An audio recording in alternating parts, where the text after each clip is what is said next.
ఇంతవరకు మనం పాటలతో కనపరిచినాం, ఆరాధించినాం. ఆరాధన వర్తమానంలో మన ముందు నడిపిస్తూ వచ్చినాడు దేవుడు. ఇప్పుడు మనం బల్లలోకి వెళ్ళక మునుపు కొన్ని హెచ్చరికలు తీసుకొని ముందుకు సాగిపోతాం. హెబ్రీలకు రాసిన 11వ అధ్యాయం 8-9. హెబ్రీలకు 11వ అధ్యాయం 8-9.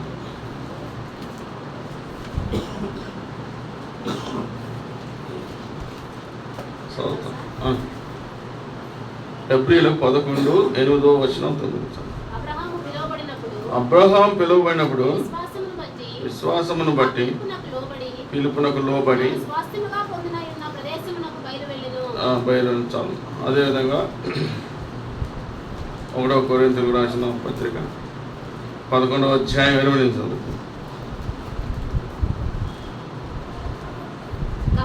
కాబట్టి పరీక్షించుకునవలెను, అలాగూ చేసి ఆ రొట్టెను తిని ఆ పాత్రను త్రాగను. ప్రాణం చేసుకుందాం దేవుని సహాయం కొరకై.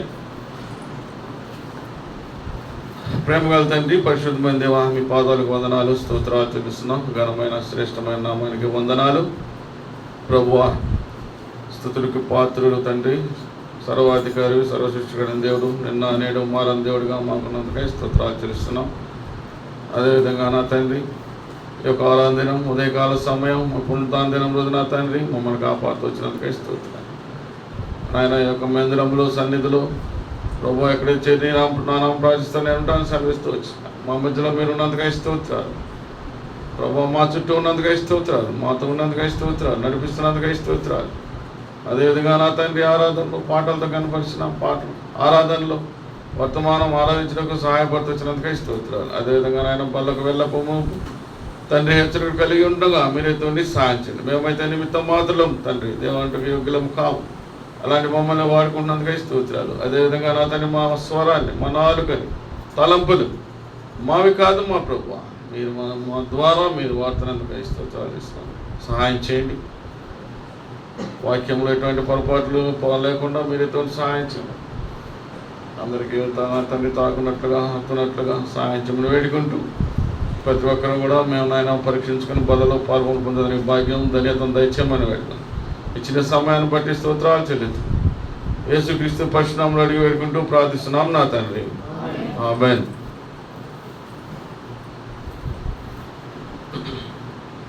చదువుకున్న వాక్యంలో 8వ వచనం అబ్రహాం గురించి మనం చూసుకుందాం. కానీ మనం అబ్రహాం అనగానే మనకేం గుర్తు వస్తుంది? విశ్వాసం గుర్తు వస్తుంది. ఆయన ఎందుకంటే విశ్వాసానికే కర్త, పిన తండ్రి అంటారు ప్రభు. తర్వాత విశ్వాసం అంటే మనకు గుర్తుకొచ్చేది అబ్రహాం. కానీ ఇంకా కూడా మనం ఇంకా కొన్ని తెలుసుకుందాం. అబ్రహాం విశ్వాసమును బట్టి ఆయన ఎక్కడ ఇంకోటి 2 ఏముందంటే పిలుపునకు లోబడి అన్నది. ఆయన ఏమని చేస్తాడంట? లోబడేవాడిగా కూడా ఉంటాడు. విశ్వాసం.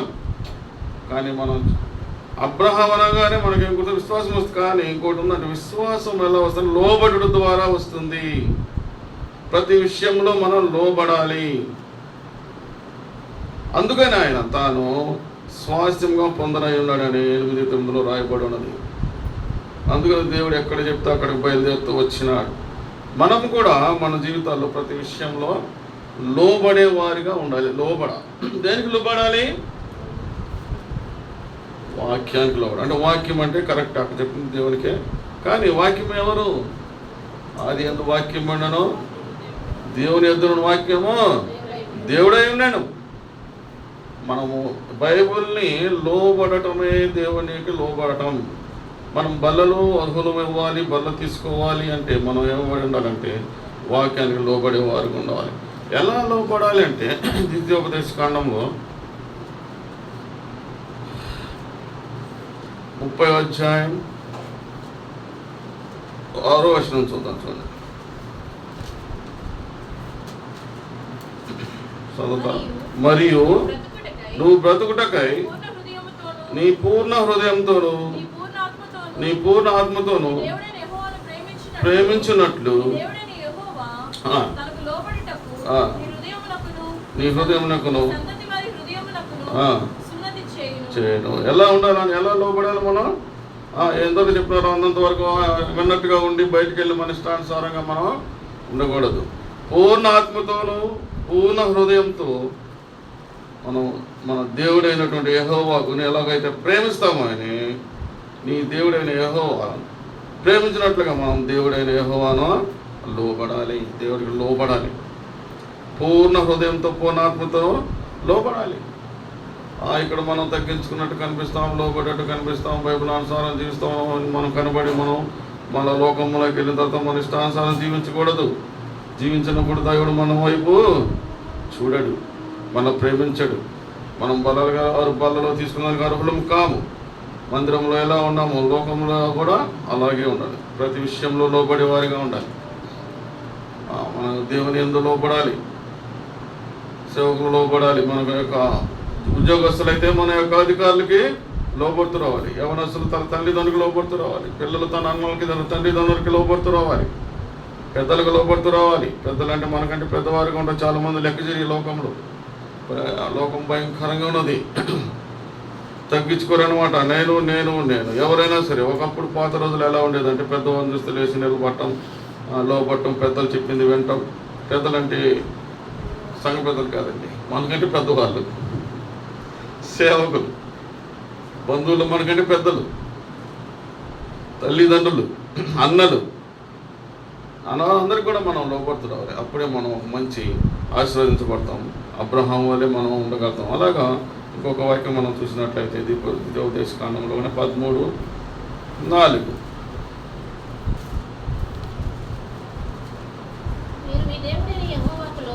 మీరు మీ యెహోవా దేవుడైన యెహోవాకు లోబడి ఆయనకే భయపడి ఆయన ఆజ్ఞలను అనుసరించి మాట విని సేవించి హత్తుకుని ఉండవాలని. చూడండి దీంట్లో ఎన్ని ఉన్నాయో. 13వ అధ్యాయం ద్వితీయోపదేశకాండం 13వ అధ్యాయం 4. మీ దేవుడైన యెహోవాను ఎలా ఉండాలి? లోబడాలి, లోబడి ఉండాలి.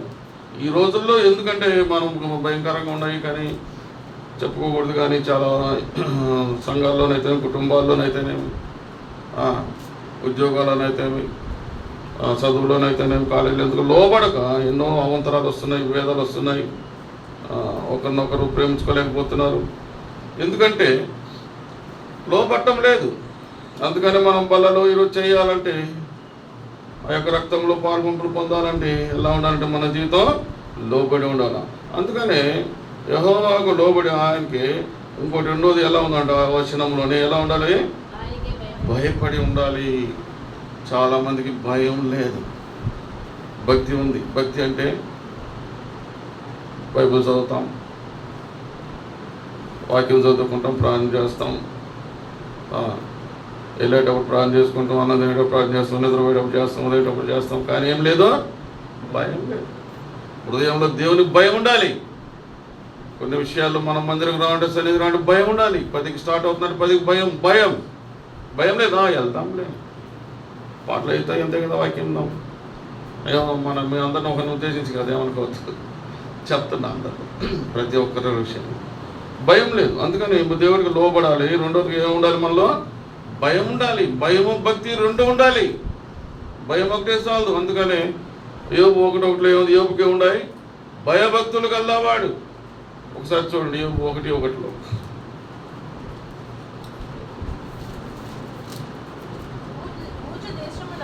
ఊజు దేశమునందు యోబు అని ఒక మనుషులను యథార్థవంతుడును న్యాయవంతుడునై భయభక్తులు కలిగి చాలమ్మా చెడుతనాన్ని విసర్జించేదంటాడు. అందుకని ఆయన అంత ఆశీర్వదించబడ్డాడు.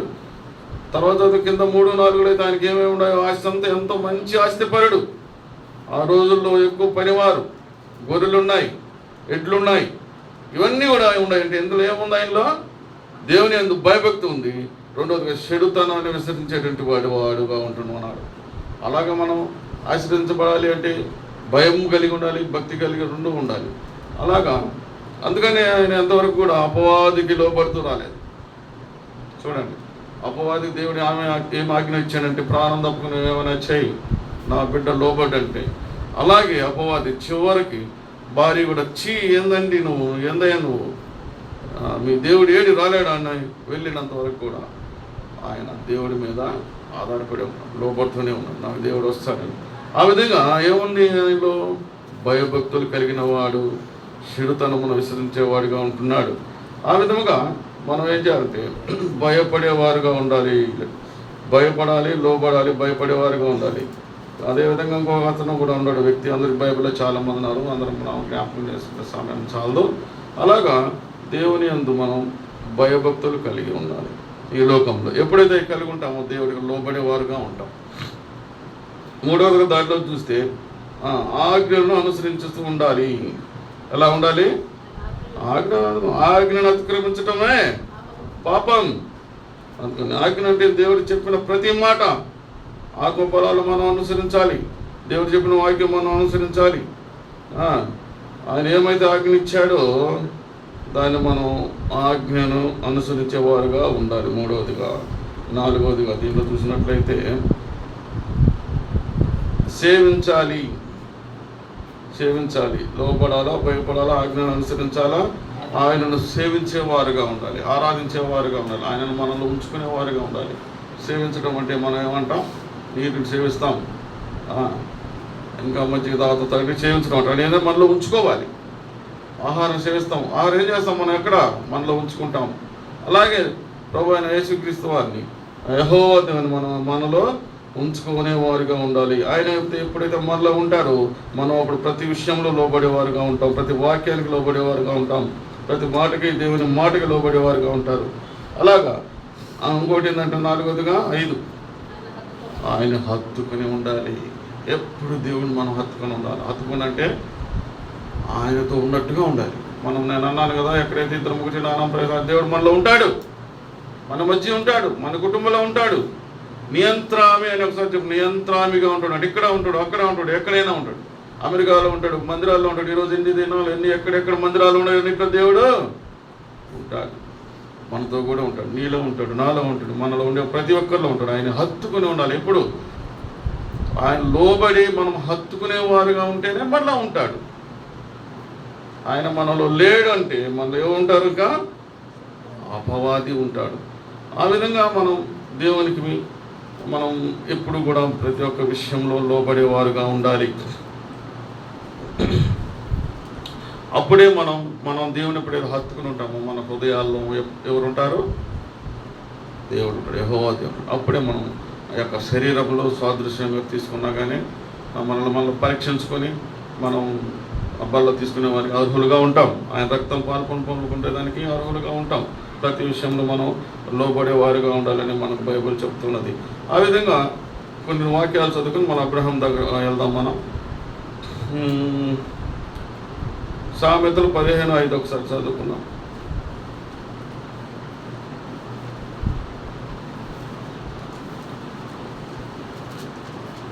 సామెతలు 15:5 చదమ్మా. మూఢుడు తన తండ్రి చేయు శిక్షను తిరస్కరించను, గద్దింపులకు లోబడువాడు బుద్ధిమంతుడగును. ఇంకా నీతిమంతుని చాలు భక్తిహీన కలుగు శ్రమకు కారణము. చాలా మూఢుడు ఎలా ఉంటాడంటే తన తండ్రి చేయు శిక్షకి తిరస్కరిస్తాడు, గద్దింపునకు లోబడువాడు బుద్ధిమంతుడగును. అర్థమైందా? తన తండ్రి చేయు శిక్షకు తిరస్కరిస్తాడట. మనకేసే శిక్షలు తిరస్కరించకూడదు. తండ్రి ఒకవేళ ఈ యొక్క శారీరక భౌతిక తండ్రి ఎందుకు కొడతాడంటే తన కుమారుల బిడ్డలు బాగుపడాలని. ఉదయం లేచి తిరుగుతున్నారంటే వాళ్ళకి ఏంటంటే ఎప్పుడు తిరుగుతారు అనుకుంటారు బిడ్డలు. కానీ వాళ్ళు మన యొక్క ఉద్దేశం ఏంటంటే వాళ్ళు ఎంతో గొప్ప ప్రేమ ఉంటుంది మనకి మన పిల్లల పట్ల. ఎందుకంటే మనం శ్రమపడేది ఎవరి కోసం? పిల్లల కోసం. అందుకని వాళ్ళు బాగుపడాలని వాళ్ళని కొడుతుంటాం, తిడుతుంటాం,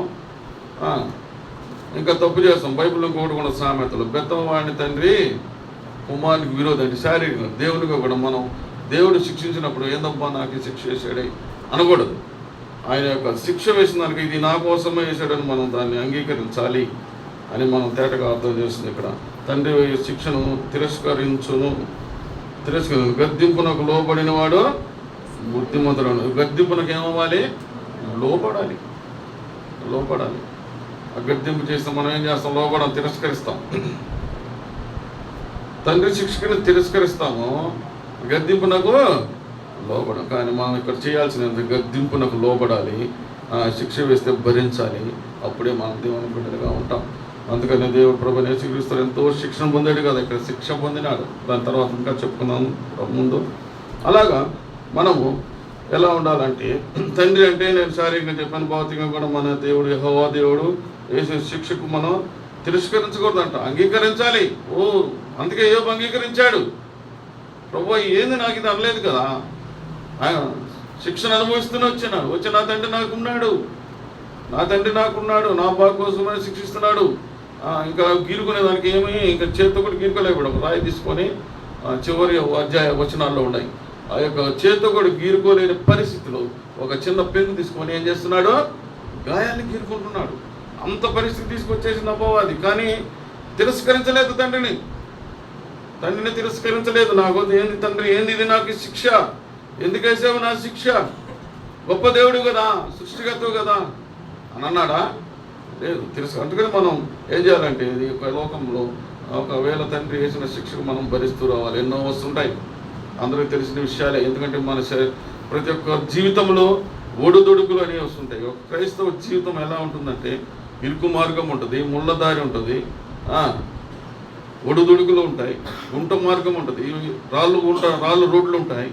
ఇవన్నీ కూడా ఎప్పుడైతే తట్టుకొని పోతామో అప్పుడు మనం పరలోక రాజ్యంలో చేరగలుగుతాం. ఈ గుంట రోడ్డు అనేం పానంటే అక్కడే ఉంటావు. అందుకని మనం ఈ యొక్క తండ్రి పెట్టే శ్రమను మనం తిరస్కరించకుండా లోబడుతూ వెళ్ళాలి. నీతిమంతుడు ఏం చేస్తాడంట? లోబడుతూ వెళ్ళాలి. అలాగే మనం నీతిమంతుడుగా ఉండాలంటే మనం శ్రమల్ని తిరస్కరిస్తూ శ్రమలు కూడా దేవుని అనుభవిస్తూ వెళ్ళాలి, లోబడుతూ వెళ్ళాలి. అప్పుడే యోబుని ఎట్లాగైతే ఆశీర్వదించాడు, చివరికి యోబుని ఏం ఆశ్రయించాడో, ఆయన ఎన్ని అయితే ఆశిస్తున్నదో 1వ వచనంలో చదివినట్టుగా, 1:1 చదివినట్టు చదవండి మళ్ళా. అంటే నేను అన్ని చదివే సమయం లేదని ఇప్పుడు వద్దులేదు, తర్వాత వెళ్ళిపోతాను. కానీ ఎంత ఆశంతో రాసిన ఏమేమి ఉండేవి, వాటన్నిటికంటే 100 1000 ఇచ్చాడంట యోబుకి. ఎందుకు? ఆయన శ్రమలు భరిస్తూ వచ్చినాడు, తిరస్కరించలేదు, తర్వాత లోబడుతూ వచ్చినాడు. అలాగా మనం దేవుని యొక్క మన జీవితంలో ఎన్నో విషయాల్లో లోబడాలంటే కొన్ని తిరస్కరిస్తూ రావాలి. మన మంచి కోసమే దేవుడు కొన్ని, నా అనుభవంలో కూడా కొన్ని శ్రమలు వచ్చినప్పటికీ మీ అందరికీ తెలుసుకోవాలి, నేను ఎంతో బలపడుతూ వచ్చిన. యాక్సిడెంట్ జరగకపోతే ఇంకా బలపడినేమో, వాక్యం చెప్తున్న అన్నీ ఉన్నాయి, కానీ ఇంకా దేవుని యొక్క బలం పొందుతూ వచ్చినాం అన్నమాట. అలాగా దేవుడు బలపరుస్తూ వస్తుంటాడు. అందుకని మన శ్రమలను కూడా తిరస్కరించకుండా రావాలి. శారీరకంగా తల్లిదండ్రులు బిడ్డలు ఏమన్నా కూడా మీరు కూడా భరిస్తూ రావాలి. ఎందుకంటే మీ మేలు కొరకై దేవుడు మన మేలు కొరకే శ్రమ పెడతాడు. లౌకికంగా శారీరకంగా మనం యొక్క తండ్రి భౌతికంగా శ్రమ పెట్టాడంటే, కొట్టినాడు తిట్టినాడంటే మన కోసమే. అవి కూడా మనం తిరస్కకుండా రావాలి. తర్వాత ఎప్పుడైతే లోబడుతూ వస్తామో అప్పుడు నీతిమంతులుగా మనం తీర్చిదిద్దుతాం. అలా అదేవిధంగా కీర్తనలో 103:20 ఏం రాయిందో చూద్దాం. ఇంకా ఎవరు లోబడుతూ వచ్చినారో చూసుకుంటూ వెళ్దాం. కీర్తనలు ఆయన ఆజ్ఞకు లోబడి సన్నిధించుడి. చాలు. ఎవరంట? దూతలకు కూడా ఆజ్ఞిస్తున్నాడు. దూతలారా దేవునికి లోబడండి, ఆయన ఆజ్ఞకు లోబడండి, తర్వాత స్తుతించండి. ఎందుకు స్తుతించేది? ఆయన చేసిన మేలులకై మనం స్తుతించాలి. ప్రతి ఆదివారం మనం ఆరాధిస్తాం. ఎందుకు ఆరాధిస్తాం? బహిరంగ ఆరాధించాలి. మనం ఆరాధించే దేవుడు ప్రతి దినం మనం ఉదయాన్నే ఆరాధించాలి.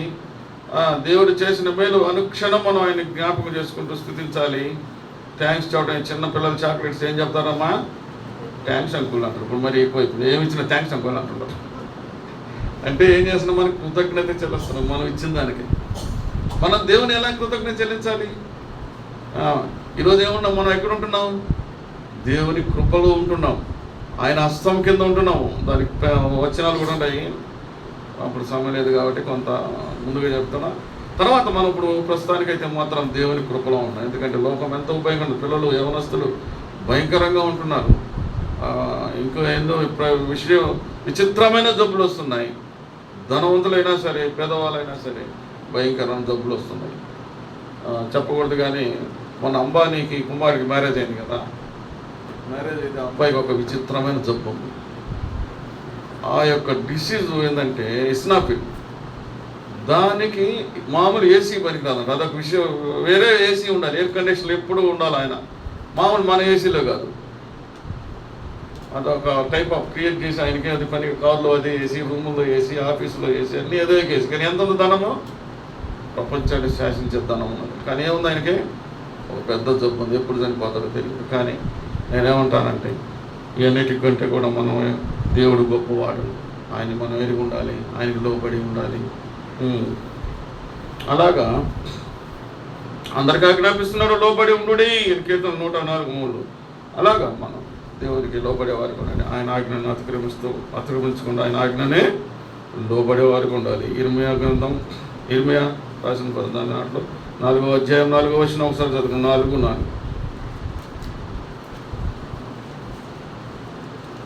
ఇర్మియా 4:4 రాయకుండా చూద్దాం. అవిధేయులైనట మానుకొని దుష్టక్రియలను బట్టి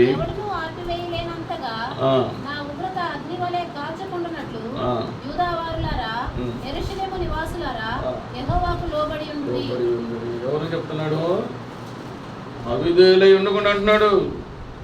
ఇక్కడ మనం రెండోది ఏం చేస్తున్నాం? మనం ఎలా ఉండాలంటే విధేయులుగా ఉండాలి. ఎలా ఉండాలి? విధేయులారా, అవిధేయులుగా ఉండేవాళ్ళకి చెప్తున్నాడు. యెహోవాకి లోబడి. మళ్ళీ ఒకసారి చదువు చివరన, చివరి 2 లేదు. యూదావారులారా, యెరూషలేము నివాసులారా, యెహోవాకి లోబడి ఉండండి. ఎలాగంటే విధేయత కలిగి ఉండాలి. విధేయత అంటే దీనత్వం. అవిధేయులారా అంటున్నాడు చూడండి. అవిధేయులు అంటే ఎవరు? విధేయత లేని వారు, అవిధేయులు. వాళ్ళని కూడా అవిధేయతగా ఉండకుండా విధేయత కలిగి ఉండాలి అని మనకు దేవుడు యొక్క వాక్యంలో సెలవిస్తూ ఉంటున్నాడు. వాళ్ళని కూడా మనం ఏం చేస్తున్నాడు? దేవుని యందు లోబడి ఉండుడి, లోబడి ఉండుడి.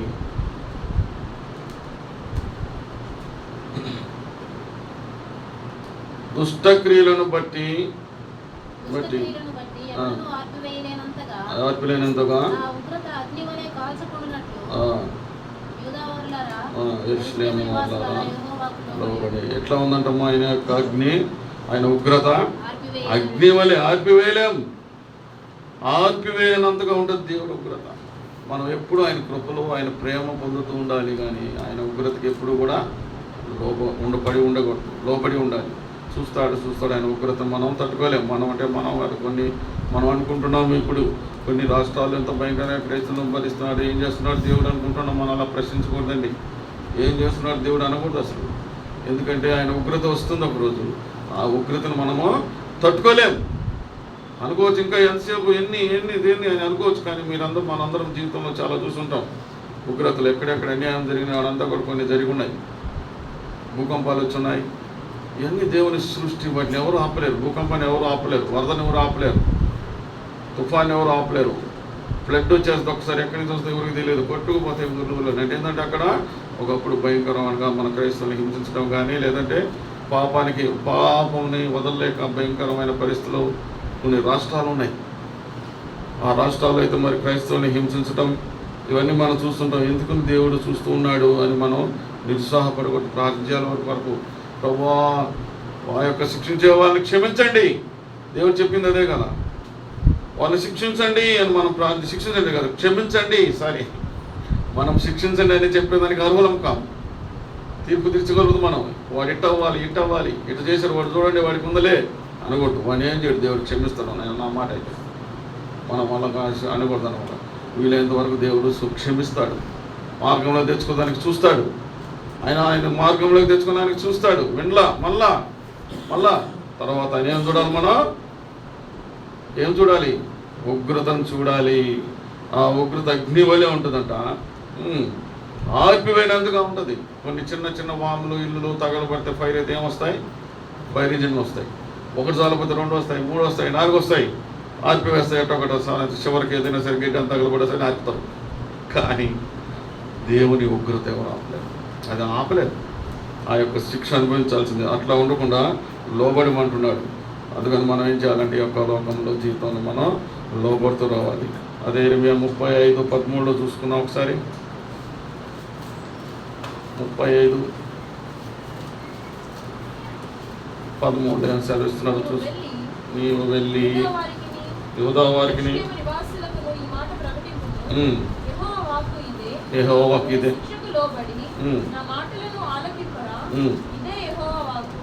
ఇదే మనం ఇప్పుడు చదువుకుంది కూడా.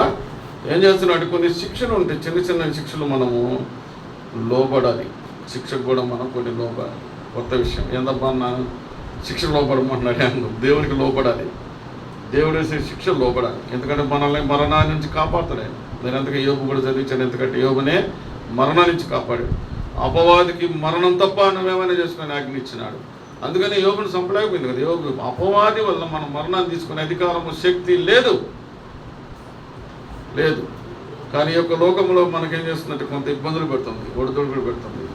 అలాగే దానికి మరణాన్ని తీసుకునే శక్తి లేదు. కానీ కొన్ని విషయాల్లో కొన్నిట్లో మనల్ని దేవుడు శిక్షిస్తూ వస్తాడు. మనం కొన్ని శిక్షలు కూడా లోబడాలా. ఎందుకంటే ఏమో మన దేవుడు ఇచ్చిన శిక్షణ అయినా శిక్షణ ఇస్తాడు, మళ్ళా శిక్షిస్తాడు, మళ్ళా కాపాడుతాడు.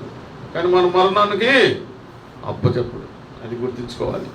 అందుకని కొన్ని శిక్షలు కొన్ని వచ్చినప్పుడు మనం ఎదుర్కొని పోవాలి. కానీ చాలా మనం ఏం చేస్తామంటే మంచిదే, ప్రార్థన చేయాలి. అనారోగ్యంతో డాక్టర్ కాడికి వెళ్ళాలి, శారీరకంగా భౌతికంగా. అప్పుడు ఆ డాక్టర్ జ్ఞానం ఇచ్చి మళ్ళీ రక్షిస్తాడు దేవుడు. కొన్ని ఒక సమయం పెట్టుంటాడు. ఈ 5 రోజులు ఇబ్బందులు పడాలి అంటే 5 రోజులు ఉండాల్సిందే, మనం ఎదురు చూడాల్సిందే, లోపడాల్సిందే. శిక్ష కూడా కొన్ని లోపడాలి, అంటే కొత్తగా ఉండొచ్చు. కానీ ఎందుకంటే ఎప్పుడైతే లోపడతామో అప్పుడు దేవుడు మనల్ని కాపాడేగా ఉంటాడు. అందుకని అబ్రహాము అయితే మనం జ్ఞాపకం చేసుకున్నట్లయితే మన వాటికి చదివినప్పుడు అబ్రహాము లోబడేవాడిగా ఉంటాడు. విశ్వాసం అయితే ఎంతో చెప్పుకోవచ్చు, ఎంతమంది విశ్వాసం గురించి చెప్పుకుంటూ ఉంటాం. కానీ ప్రతి విషయంలో కూడా విశ్వాసం అంటే ముందు ఏముంటుంది, లోబడటం ఉంటుంది. అంకుల్ కూడా ఇందాక జ్ఞాపకం చేస్తూ వచ్చాడు అబ్రహాం గురించి. నేను అబ్రహాం గురించి నేను చెప్పబోతున్నానని. కానీ ఈ 3 విషయాల్లో నేను కూడా జ్ఞాపకం చేస్తాను ఒకసారి అంకుల్ చేసినప్పటికీ, ఎందుకంటే మన అంశం అదే కాబట్టి. మొట్టమొదటిగా మీరు ఒక్కొక్క వర్షం ఆదికాండం 12:1 ఏముందంటే,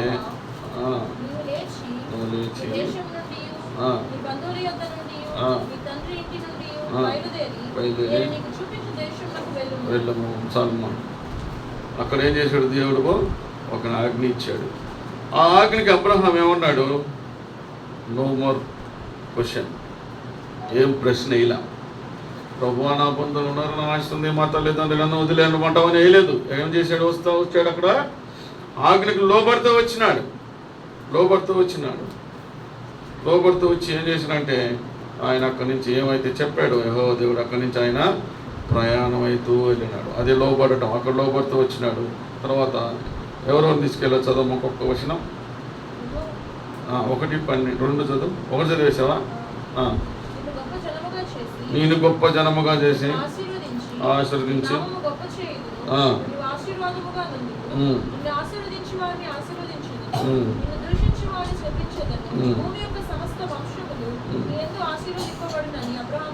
అనగా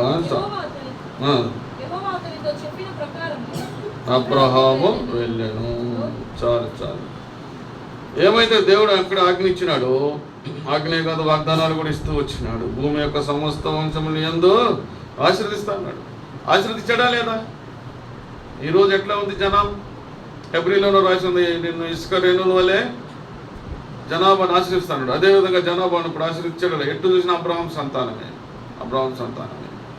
ఇస్మాయిల్ సంతానం, ఇస్సాకు సంతానం, ఇవన్నీ కూడా అబ్రహాం సంతానమే. ఇసుక రానట్టుగా ఆశీర్వదిస్తూ వచ్చినాడు. ఆయన నా యొక్క వాగ్దానాన్ని నెరవేరుస్తూ వచ్చినాడు. అబ్రహాము ఆయన యొక్క కుడిపార్శ్వాన ఉంటాడు, దేవుని కుడిపార్శ్వాన ఉంటాడు. అలాగ ఎందుకు అలాగ ఆశీర్వదిస్తూ వచ్చినాడు? దేవుని లోబడుతూ వచ్చినాడు. ప్రతి విషయంలో లోబడుతూ వచ్చాడు. భక్సింగ్ గారు కూడా అసలు మంచి ధనవంతుడు. భక్సింగ్ గారు మీ అందరూ తెలిసిన బుక్స్ చదివి ఉంటారు.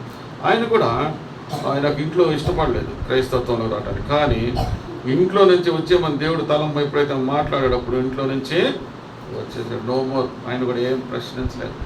ఉత్తపాలను అబ్బాడు వేసుకున్న బట్టలతో ఎక్కడికి ప్రభు అని కూడా అడగలేదు, బయలుదేరేశాడు. ఆయన ఎక్కడ చెప్తే అక్కడికి వెళ్ళాడు. ప్రభువా ఇక్కడ ఎలా ఉండాలి అని, ఏమి ఉండాలి, ఇంట్లో వదిలొచ్చని అనుకోవాలా. దేవుడు యెహోవా ఈయనే చూసుకుంటాడు, దేవుడే చూసుకుంటాడు అన్నాడు. ఆయన ఎక్కడెక్కడ వెళ్ళమన్నాడు, అక్కడంతా కూడా పెద్ద పెద్ద మందిరాలు కడుతూ వచ్చినాడు. ఆయన ఏంది గొప్ప విశ్వాసం ఉంది, తర్వాత లోబడుతూ వచ్చినాడు. విశ్వాసం ఉంది, మళ్ళా లోబడుతూ వచ్చాడు. మనం కూడా అలాగ లోబడుతూ రావాలి. తర్వాత ఆ యొక్క ఇంట్లో నుంచి వస్తూ వచ్చినాడు. ఎంతో భయంకరమైనటువంటి విధేయతో లోబడుతూ, తగ్గించుకొని లోబడుతూ వచ్చినాడు. రెండవదిగా 21:5 చూడండి.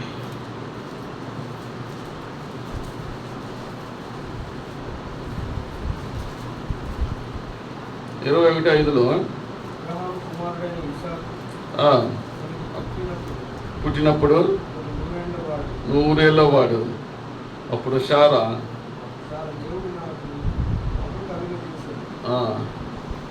వినువారెల్లా నా విషయమై నవ్వుదురని. చూడండి ఎంత అంట. ఇస్సాకు పుట్టినప్పుడు 100 ఏళ్ళు. ఎలా ఉంటుంది ఎవరికైనా?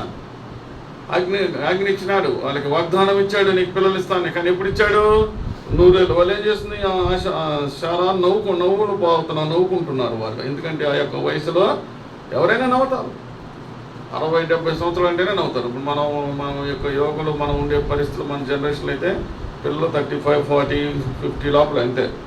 అట్లా కాదు అక్కడ. అప్పట్లో 100 ఏళ్ళు అంటే నేను నవ్వుతాను. కానీ ఇస్సాకుని ఆయన యొక్క ఇచ్చినట్టు వాగ్దానం ప్రకారం, ఆజ్ఞ ప్రకారం 100 ఏళ్ళలో పిల్లోని ఇస్తూ వచ్చినాడు. మళ్ళీ మనం అదే 22:1లో చూసినట్టయితే సంఘటనలు జరిగిన తర్వాత ఎట్లనగా అబ్రహామా,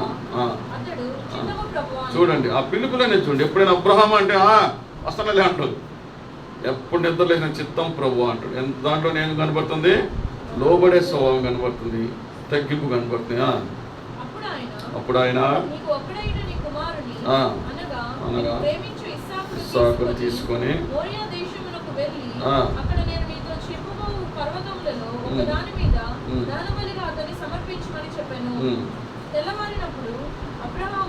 లేచి తన పనివారిలో ఇద్దరిని తన కుమారుడు ఇస్సాకును వెంటబెట్టుకొని దహనబలి కొరకు కట్టెలు చీల్చి లేచి దేవుడు తనతో చెప్పిన చోటుకు వెళ్ళాను. చాలమ్మా. అక్కడెక్కడ ఏం క్రియ జరుగుతుంది మనకు కనబడుతుంది.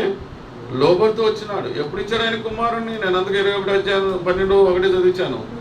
100 ఏళ్ళ వయసులో బిడ్డనిచ్చినాడు. ఎవరు ఊహించని వయసులో బిడ్డనిచ్చాడు. ఎవరు అనుకోని ఆశ్చర్యకరం. ఎవరు దేవుడు? మన ప్రభు అయిన దేవుడు ఆశ్చర్యకరుడు. అలాగా ఆశ్చర్యం పొందేటట్టుగా 100 ఏళ్ళ వయసులో ఇచ్చాడు. మళ్ళీ ఇచ్చి ఏమడుగుతున్నాడు ఆయన? కుమారుని బలి మనడు. ఎలా ఉండదు చెప్పండి ఒకసారి. ఇందాక అంకుల్ చెప్తూ వచ్చేటప్పుడు నాకు అబ్బా అనిపించింది. అంటే అబ్బా కరెక్టే కదా, మనం డెప్త్గా ఆలోచిస్తే ఎంతో సాక్రిఫైస్. కానీ అబ్రహాం ఆలోచించలేదు. అయ్యా మళ్ళీ ఏంది ప్రభు ఇది ఇచ్చినావు కదా, ఇన్ని 100 సంవత్సరాలు నాకు 100 సంవత్సరాలు ఇచ్చినావే, ఏంది ఇది అన్నాడా? ఒక్క ప్రశ్న ఇలా, ఒక్క సందేహం రాలా. చిత్తం ప్రభు అన్నాడు. అబ్రహాం నువ్వు వెళ్ళి బలి ఇవ్వండి, అయిపోతాడు. అబ్రహాం లే, కుమారుని తీసుకురా అన్నాడు. వెళ్ళారు. ఆ యొక్క ఎంతమంది అమ్మ పనివారు? 2 పనివారిని తీసుకున్నారు, గాజులు తీసుకున్నారు, కట్టెలు దాని మీద వేశారు. కుమారుని తీసుకున్నాడు, కత్తి తీసుకున్నాడు. వెళ్తూ ఉన్నారు. కొంతమంది కొంత దూరం పోయిన తర్వాత ఏం చెప్పాడు? పనివారిని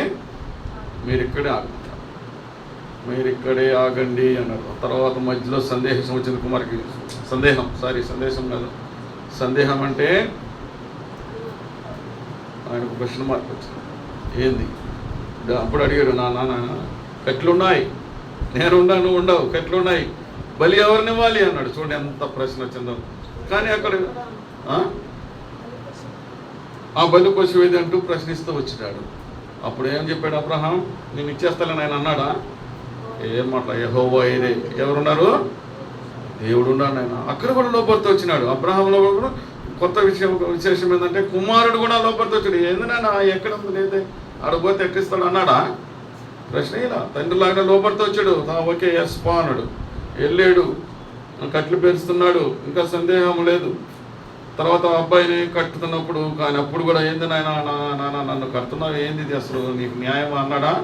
అందులో అక్కడ కూడా తండ్రికి అబ్రహాముకి కుమారుడు లోపడుతూ వచ్చినాడు. అబ్రహాము యెహోవా దేవుడికి లోపడుతూ వచ్చినాడు, పండేసినాడు, అన్ని సిద్ధపరిచాడు. కత్తి ఎత్తినప్పుడు ఏమైంది అక్కడ అద్భుత కార్యం. ఇంకా మీకు కింద చదివినట్టు ఉంటుంది, తర్వాత చదువుకుందాం. అప్పుడు యెహోవా దేవుడు ఏం పిలిచాడు, ఒకసారి అబ్రహామా అన్నాడు. టక్కున ఆ యొక్క పిలుపు వినపడకపోతే బలిచ్చేసాడు వాడే. దాంట్లో ఏం తిరగలేదు. దేవుడు చెప్పాడు, నేను చేస్తాను. దేవుడు ఇచ్చాడు, ఆయన తీసుకున్నాడు. మనం కూడా ఈ రోజులు ఎలా ఉండాలంటే ఏదైనా వచ్చినప్పుడు పోయినా కూడా బాధపడకూడదు. దేవుడు ఇచ్చాడు, తీసుకున్నాడు. యెహోవా ఈరే, దేవుడు ఉన్నాడు. మనల్ని మనం ఆ యొక్క నిరీక్షణలో మనం ఉండాలి దేవుని బిడ్డలుగా. ఎందుకంటే మనం మానవునిగా ఆలోచిస్తాం, ఏమన్నా ఫెయిల్యూర్ అయితే చాలా బాధపడకూడదు. దేవుడు ఉన్నాడు, ఇది కాకపోతే గొప్పదిస్తాడు అని ఒక నిరీక్షణతో ఉంటే మనల్ని ఎప్పుడు కూడా మనం ప్రభు యెహోవా దేవుడు ఏం చేస్తాడంటే మనకి ఉన్నతమైనది ఇస్తాడు. నా జీవితంలో ఎన్నో ఉండే కానీ సాక్ష్యం చెప్తాకపోతే కాదు, కానీ ప్రతి ఒక్కరి జీవితంలో కూడా అనుభవించారు కూడా. మనం ఒకటి ఏదైనా చిన్నది తొలగిపోయినప్పుడు బాధపడకూడదు. ప్రతి ఒక్క విషయంలో, ఉద్యోగ విషయంలో, ఇంకా ఏ విషయంలో, ఇల్లు విషయం ఏదైనా కూడా ఒకటి ఆశీర్వదించినప్పుడు పోయినప్పుడు బాధపడకూడదు. మళ్ళీ దీనికంటే ఉన్నతమైనది ఇస్తే దేవుడుగా మనకున్నాడు. అబ్రహాం విషయంలో చూస్తున్నాం ప్రతి ఒక్క విషయంలో కూడా. కత్తి దాపినుడు ఏం చూపించేటప్పుడు గొర్రె పిల్లని చూపించాడా లేదా? ఆ గొర్రె పిల్ల బలి ఇవ్వాలన్నంత వరకు. అట్లాగా అబ్రహాం దేవునికి లోపడుతూ వచ్చినాడు. ఆ లోపడటం వల్ల దేవుడు ఎంతగానో ఆశీర్వదిస్తూ వచ్చినాడు. ఆ విధంగా ఆ యొక్క గొర్రె పిల్ల తీసుకొని బలి ఇవ్వడం జరిగింది. ఎందుకంటే దేవుని మనం ఎప్పుడైతే లోపడుతూ వెళ్తామో మనం దేవుడు కాపాడుతూ వస్తుంటాడు, మనకు అంతకంటే కూడా ఉత్తమమైన ఇస్తుంటాడు. ఆ యొక్క గొర్రె పిల్ల ఈ లోకానికి కుమారునిగా వచ్చినాడు. ప్రభువైన యేసుక్రీస్తు వారు తండ్రి అయిన యెహోవా దేవుడు కుమారుణ్ణి మనకి బలిగా పంపించినాడు ఈ లోకాన్ని. యేసుక్రీస్తు వారు ఆ యొక్క గొర్రె పిల్లగా వచ్చి ఆయన కూడా లోబడుతూ వచ్చినాడు తండ్రికి. ఈ లోకానికి వచ్చినప్పుడు ప్రభువైన యేసుక్రీస్తు వారు తండ్రిని ప్రశ్నించలేదు. రాజులకు రాజులు ప్రభువులైన ప్రభు యేసుక్రీస్తు వారు ఈ లోకానికి వచ్చినప్పుడు ఎలా వచ్చాడమ్మా? దీనుడుగా వచ్చినాడు. అందుకని మత్తయి సువార్తలో 5:3 రాయబడింది, ఆత్మవిషయమైన దీనిలో వారు ధన్యులు పరలోక రాజ్యం. చదువు ఒకసారి, దేవుని చూసేద్దరు పరలోక రాజ్యం. మత్తయి 5:3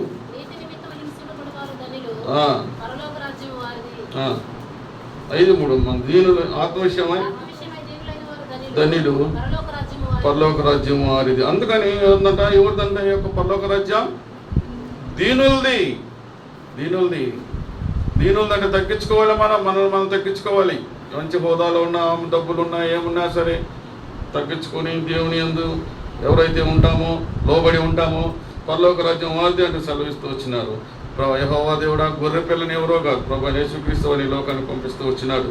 ఇది ఒక ప్రణాళిక, దేవుని యొక్క ఆ యొక్క ప్రణాళిక. దీన్ని ఎప్పటి నుంచో ఏర్పాటు చేశాడు. దేవుని కుమారునికి అంత వివరించినాడు, నీ పరిస్థితి ఇదని. కానీ దేవుని ఏం పోనన్నాడా కుమారుడిగా? అంకులు కూడా ఇందాక చెప్తూ వచ్చినాడు, పరలోకంలో అన్ని సన్నిధిని వెలుగుని ఆయన సింహాసనాన్ని, ఆ పరలోకాన్ని వదులుకొని ఈ లోకానికి వచ్చి ఎంతో శ్రమపడుతూ వచ్చినాడు. రాజు ఎలా ఉంటాడండి? ఒక బంగారు ఉయ్యాల్లో పండుకోవచ్చు ఆయన, ఒక మంచి భవనం పొలంలో జన్మించవచ్చు. కానీ ఈ యొక్క వాక్య ప్రకారం ఎవరు దీనుడుగా ఉండాలంటే మనం ఎలా ఉండాలి? మనం దీనుడుగా ఉండే దానికోసం ఆయన దీనుడుగా వచ్చినాడు. ఆయన బంగారు తొట్టులో ఉండి బంగారు బిల్డింగ్లో ఉంటే మనం దీనులుగా ఉంటామా? ఉండం. మన రాజు ఎక్కడున్నాడు, మనం ఇంకా ఉంటాం. మన వాళ్ళకి పరలోక రాజ్యంలో తావలేదు. సామెత కూడా ఉంది, ధనవంతుడు పరలోకానికి పోయేదానికి ఒంటి అంట సూది పెద్దలు దూరంతగా దూరొచ్చంట. దూరతదే కానీ ధనవంతుడు పరలోకానికి చేరను. ఎందుకంటే ధనవంతుడు అంటే అన్నీ ఉంటాయి, అమ్మలు తప్పులు ఉంటాయి, అన్నీ ఉంటాయి కదా. అలాగా ఈ యొక్క లోకానికి దేవుడు దీనుడుగా వచ్చినటువంటి వాడు దీనుడుగా వచ్చినాడు. ఆయన యొక్క దేవుడు ఏర్పాటు చేశాడు. ఆ విధంగా ఆ యొక్క పుట్టే సమయానికి ఆ ఊరిలో ఆ యొక్క స్థలం లేకుండా పోవడం, ఆ కార్యాలు జరగటం, ఆయన డెలివరీ పుట్టేదానికే స్థలం లేకుండా చేసి ఆ యొక్క పశువుల పాకలో జన్మించేదానికి అని ఏర్పాటు చేస్తూ వచ్చినాడు. అందుకనే మనం కూడా దేవుని యొక్క జ్ఞాపకం చేసుకుంటూ లోబడేవారుగా ఉండాలి. తర్వాత ఎలా ఉండాలి? దీనులుగా ఉండాలి, అన్నిటికీ విశ్వాసం కలిగి ఉండాలి. తర్వాత ఇంకా చూసినట్లయితే మనం దేవుని యొక్క పరిచయం చేస్తూ వచ్చినాడు. ఆయన దేవునికి ప్రణాళిక మీ అందరికీ తెలిసిందే. 33 సంవత్సరం జీవిస్తూ వచ్చినాడు. ప్రతి విషయంలో కూడా లోబడుతూ వచ్చినాడు తండ్రికి. తర్వాత 30 సంవత్సరాలు ఎవరికి కూడా తెలియకుండా ఈ యొక్క లోకంలో శారీరకంగా తండ్రికి లోబడుతూ వచ్చినాడు. లోకంలో ఆయన పని చేస్తూ హెల్ప్ చేస్తూ వచ్చినాడు. తర్వాత 3.5 సంవత్సరం పరిచయంలో ఉంటూ వచ్చినాడు. పరిచయంలో కూడా ప్రతి విషయంలో లోబడుతూ వచ్చినాడు. కొన్ని చదువుకుందాం మనం ఏమేమి లోబడుతూ వచ్చినాడు. 1 కొరింథీయులు 15:20 చూద్దాం.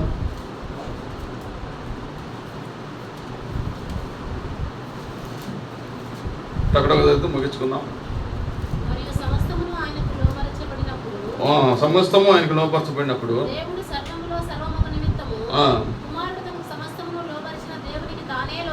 తానే లోబడును. ఈ లోకానికి ఎలా వచ్చినాడు? ఆయన లోబడేవాడిగా వచ్చినాడు. సమస్తమును కూడా ఆయన లోబడతాయి, లోపరచబడ్డాయంట. ఒక 3 ఏమో లోపడే 3 చెప్పుకొని ముగించుకుందాం. దేవుడే ప్రభు తండ్రికి లోబడుతూ వచ్చినాడు. మళ్ళీ ఆయనకి అన్నీ లోబడుతూ వచ్చినాయి. యెషయా 9:6 రాయబడి చూడండి ఒక్కసారి. యెషయా 9:6 ఏమో రాయబడిందంటే ఫస్ట్ లైన్ చదువు. దేవుడి లోకానికి ఫస్ట్ ఏలైనగా మనకు శిశువు పుట్టాను. చాలా ఏందంట రాజ్యభారం అంటే మన యొక్క రాజ్యం ఒకటే కాదు, ఈ రాష్ట్ర ప్రపంచమంతా ఆయన మీద మోపి పంపించినాడు తండ్రి. దానికి లోబడుతూ తండ్రి కుమారు ఈ లోకానికి వచ్చినాడు. అలాగా ఆయన లోబడటమే కాకుండా తండ్రికి కొన్ని లోపరుస్తూ వచ్చేటట్టు ఏర్పాటు చేశాడు దేవుడు. ఆయనకి ఎన్నో లోబడుతూ వచ్చినాయి. మనుషులు శిష్యులు లోబడుతూ వచ్చినారు. ఆయనకు 3 సంవత్సరాల్లో పరిచర్లు. రోమీయులకు రాసిన పత్రిక 2:8 చూడండి ఒకసారి.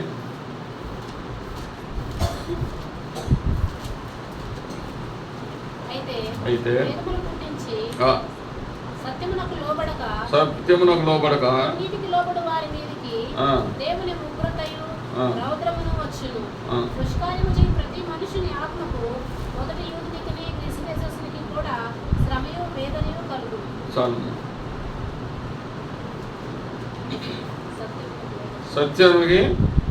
సత్యానికి లోబడుతూ ఉండాలి. సత్యానికి లోబడాలి మనం. సత్యం ఎందుకంటే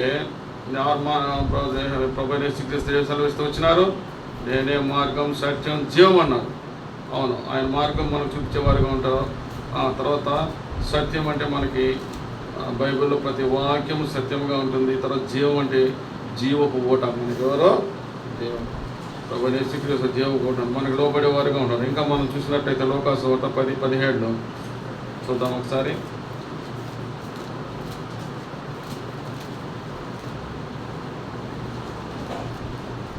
10:17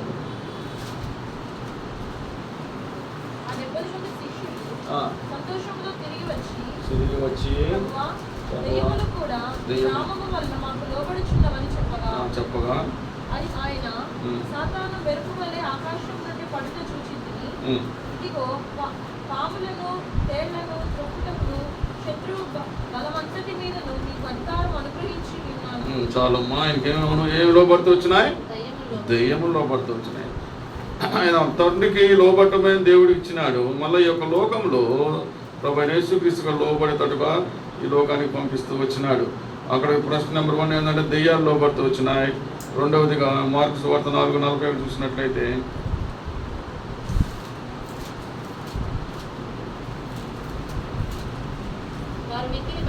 వారు మిక్కిలి భయపడి ఈయన ఎవరో చెప్పుకున్నది. ఇంకా ఏం లోబడుతున్నాయి? ఇక్కడ దెయ్యాలు లోబడుతున్నాయి. సరే, అందరితో దెయ్యాలు కదా లోబడుతున్నాయి. ఇక్కడ ఏం కాదు, ప్రకృతి కూడా లోబడుతూ వచ్చింది. గాలి, సముద్రం. ఒకసారి శిష్యులందరూ కలిసి పడవలో వెళ్తున్నప్పుడు పెద్ద తుఫాను వచ్చింది. అదే 4:14-41 మొత్తం చదివితే ఉంటుంది. చిన్న తర్వాత చదువుకున్న నెలలో 41 రాయబడ్డాడు. తర్వాత గాలి తుఫాను వచ్చినప్పుడు ప్రభు యేసుక్రీస్తు బోట్లు ఏం చేస్తున్నారు? హాయిగా నిద్రపోయినప్పుడు అందరూ కలవరపడుతున్నారు. ప్రభువా, మేము చనిపోతున్నాం, లేదా నీకు చింత లేదా అని లేపినప్పుడు ఆయన లేచి నిలబడి ఒక్క ఆజ్ఞతో గద్దించాడు. గద్దించినప్పుడు ఏమైపోయినాయమ్మా? గాలి ఆగిపోయింది, సముద్రంలో ఉన్నటువంటి అలలు ఆగిపోయినాయి. అవి ఏమైనా ప్రాణం ఉన్నాయా, జీవం ఉన్నాయా? కాదు. ఆయనకి ఆ ప్రభు అయిన తండ్రి ఏం చేస్తూ వచ్చినారు, ఆయనకి లోబడేవారుగా ప్రభు అయిన తండ్రికి లోపడుతూ వచ్చినారు. ప్రభు యేసుక్రీస్తు వారికి అన్ని విషయాల్లో లోబరుస్తూ వచ్చినారు. గాలి సముద్రాలు కూడా ప్రకృతి లోపడుతూ వచ్చింది. తర్వాత దెయ్యాలు లోపడుతూ వచ్చినాయి. తర్వాత మీ అందరికీ తెలిసిందే, ఇంకా ఒక కొత్త నిబంధనలు ఎన్నో విధాలుగా లోపడుతూ వచ్చినారు. తర్వాత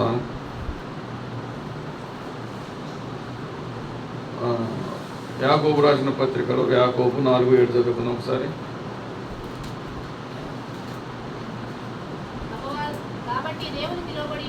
కాబట్టి దేవునికి లోబడి ఉండి అపవాదిని ఎదిరించుడి, అప్పుడు మీ యొద్ద నుంచి పారిపోను. అపవాది ఎవరో? సాతాన్. సాతాన్ ఏం చేయాలంటే మనం లోపడేటట్టుగా చేసుకోవాలి, లోపరచాలి. ఏం రాయబడి ఒకసారి చదువు పెద్దగా.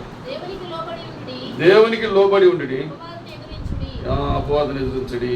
చూసారా? ఏం చేయాలి మనం? దేవునికి లోబడి ఉండాలి. ప్రభు అయిన యేసుక్రీస్తు వారికి సముద్రం లోబడింది, గాలి లోబడింది, దెయ్యాలు లోబడుతూ వచ్చినాయి. అపవాదిని మనం మనలోంచి తరిమేదాన్ని కూడా మనం దేవునికి ప్రభు అయిన యేసుక్రీస్తు వారికి లోబడి ఉన్నట్లయితే మనకు కూడా శక్తి ఇస్తున్నాడు, అపవాదిని ఎదుర్కొనే శక్తి. కానీ మనం ఏముండాలి? లోబడే స్వభావం ఉండాలి, ప్రార్థనా శక్తి ఉండాలి, దేవుని నామంలో ఎదిరించేదానికి మనకి శక్తిని ఇస్తాడు ప్రభు అయిన యేసుక్రీస్తు. మనం కూడా అపవాదిని దూరపరచవచ్చు.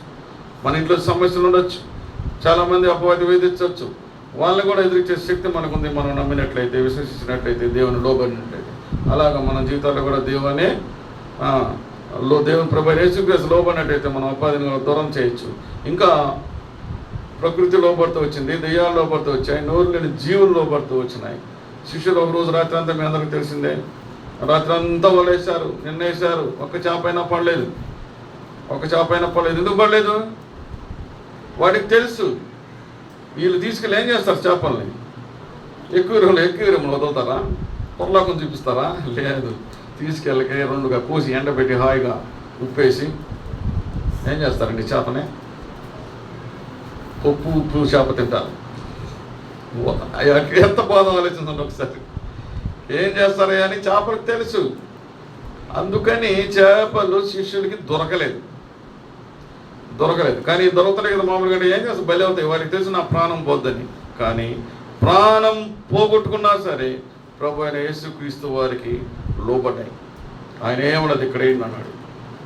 ఇలా ఏంటి చేజాపడు అంతే. ఆ యొక్క ప్రశ్నకి ఇక్కడ వేయండి అన్నాడు అంతే. ఆ యాజ్ఞకై లోబడి వచ్చినాయి. ఏ శిష్యులు పడలేదు కదా, తప్పించుకుంటూ తిరుగుతున్నాయి, ఎక్కడెక్కడో దాంకుంటున్నాయి, వాళ్ళని తప్పించుకున్నాయి. ఇప్పుడు చాలా రకరకాలు ఉన్నాయి. ఇప్పుడు దొంగలు ఉన్నారు, ఒక ఎత్తేస్తే అది మానేసి ఇంకోటి చేస్తున్నారు. ఇప్పుడు అన్నీ పోయిన ఇళ్ళకి రావడం చేసినప్పుడు సైబర్ నేరగాళ్ళు వచ్చేస్తున్నారు. ఇలా పట్టుకుని కూడా అలాగే చేపలు కూడా తప్పించుకుంటూ ఉంటాయి. శిష్యులు దొరకలా. కానీ ప్రభు అయిన యేసుక్రీస్తు ఒక ఆజ్ఞ ఇచ్చినాడు, ఇట్లా చేసి చూపించాడు. వాటికి తెలుసు బలి అవుతాయి, కానీ చనిపోతామని తెలుసు. వాళ్ళు తీసుకొని పల్లవ రాజ్యంలో చేర్చరు, లేదా ఎక్కువ రూమ్లో పెట్టుకోవచ్చు కొనుక్కొని. కానీ ఇట్లా మాత్రం తింటారు, కోసేసేస్తారు, చనిపోతాయి. వాటికి తెలుసు. కానీ ఆ లోబడుతూ వచ్చినాయి. నేను మరణానికి పోతానన్నా కానీ అవి లోబడుతూ వచ్చినాయి దేవునికి. అందుకే జీవులు లోబడుతున్నాయి, సముద్రాలు లోబడుతున్నాయి, గాలి లోబడుతుంది, దెయ్యాలు లోబడుతున్నాయి. మనం కూడా దేవునికి లోబడాలి. వాక్యానికి లోబడి మనం 1వ అధ్యాయం 1 కొరింథీయుల 1:11-28 చదివినట్లుగా మనం పరీక్షించుకోవాలి. ప్రభువా, ఈ వారం నేనైనా తప్పు చేస్తున్నాను, క్షమించండి అని పరీక్షించుకొని దేవునికి లోబడి బల్ల తీసుకోవాలి. ఖచ్చితంగా మనం బల్ల తీసుకోవాలి.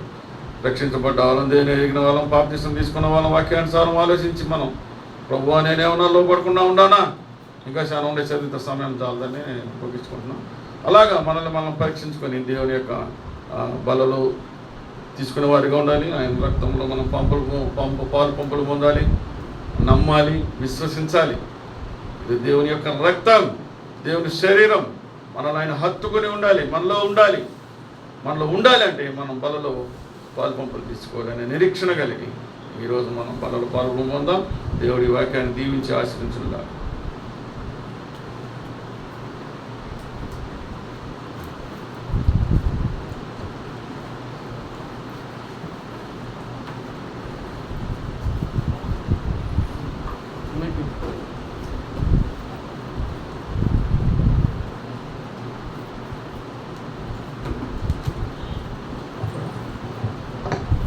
అందరం